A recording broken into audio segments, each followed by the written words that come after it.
Since the dawn of time, almost as soon as humans could hunt and gather, there was gambling. People figured out how to gamble even before they figured out how to farm.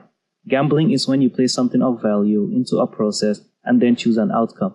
These outcomes vary greatly, and depending on the one you choose, you can either get more of it, less of it, or when you are really unlucky, owe someone after you don't have anything left. The most basic form of gambling is the tossing of a coin, which can either be a head or a tail. Either one you choose has a 50-50 chance of happening, meaning you have a 50% chance of winning. But depending on the game, your chances just keeps going down from there. If you play a game of roulette, for example, your odds of winning is 48.7% on a European wheel and 47.4% on an American wheel. And those are the best odds of any game at a casino. In a game of blackjack, your odds of winning is 42.2%. By comparison, your odds of being involved in a car crash is 66%. Maybe it's a shortcut, Dwight. It said go to the right. It can't mean that. There's a lake there. I think it knows where it is going. The machine knows. This is the lake. Stop yelling at me. No, it's Stop not yelling. There's no road Here. Like most things in life, what game you play largely depends on where you live. In the United States, nearly half of all casino visitors played slots, mostly because it is very simple to understand and just who wouldn't fall for those shiny buttons, compared to only 1% that go for baccarat.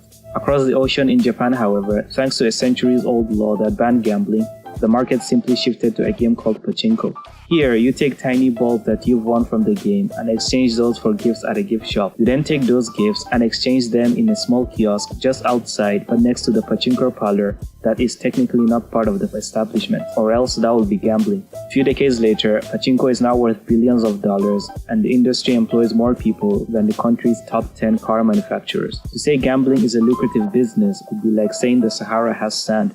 I mean, sure, but that doesn't give you an idea of just how much. There is a reason why different forms of gambling have shown up throughout history, with the industry being worth more than twice the gold and silver industries combined, more than 10 times Hollywood's entire revenue, and is also equivalent to the entire GDP of, nope, not this banana republic, but the country of Belgium. While gambling was once illegal or viewed as a non-honorable activity, the social norms have since shifted. The number of participants just keeps rising, and markets all over the world are getting saturated, from big cities loosening regulations down to rural communities. But let's look at which countries across the world do the most gambling. There's a couple different ways to measure this, but the first is by measuring the overall gambling loss of a country per year. This is the collective loss of all people who gambled in the country for the whole year, but this simply translates into money raked in by the gambling institutions. By this measurement, these are the top 10 countries that do the most gambling, with the United States leading the world by far with around $140 billion, which is around 1/4 of the world total. Like most economic measures, second place goes to China, where the government officially has a love-hate relationship with gambling.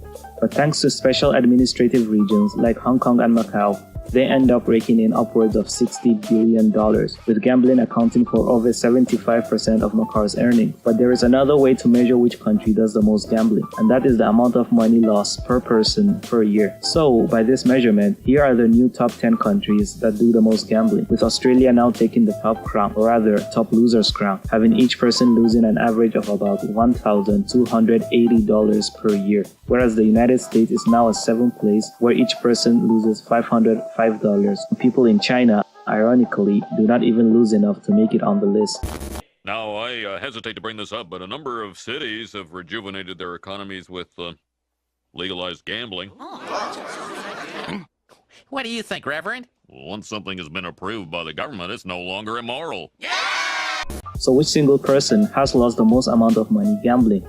Well, the person to lose the most money the fastest was Robert Maxwell while playing at the Ambassador's Casino in London. He played 3 wheels of roulette at the same time and managed to lose £1.5 million in under 3 minutes. That's about £8,000 every single second.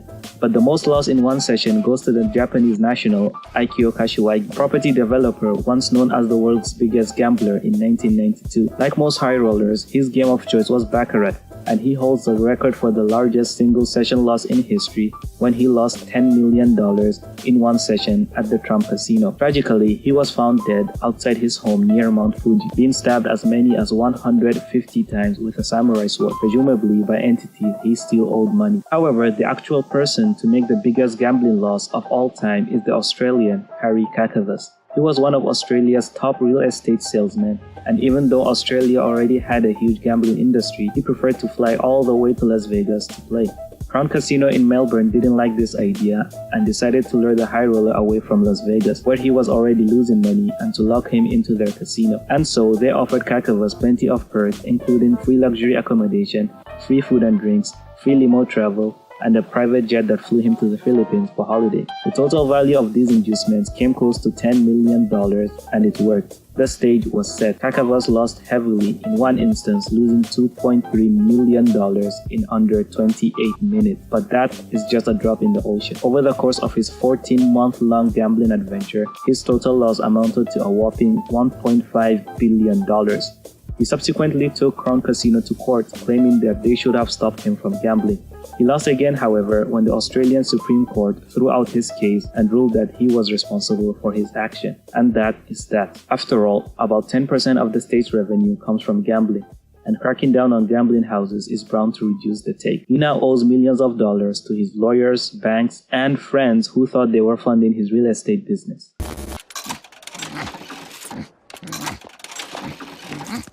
What? Excuse me, ma'am. Don't you think you've gambled enough? No.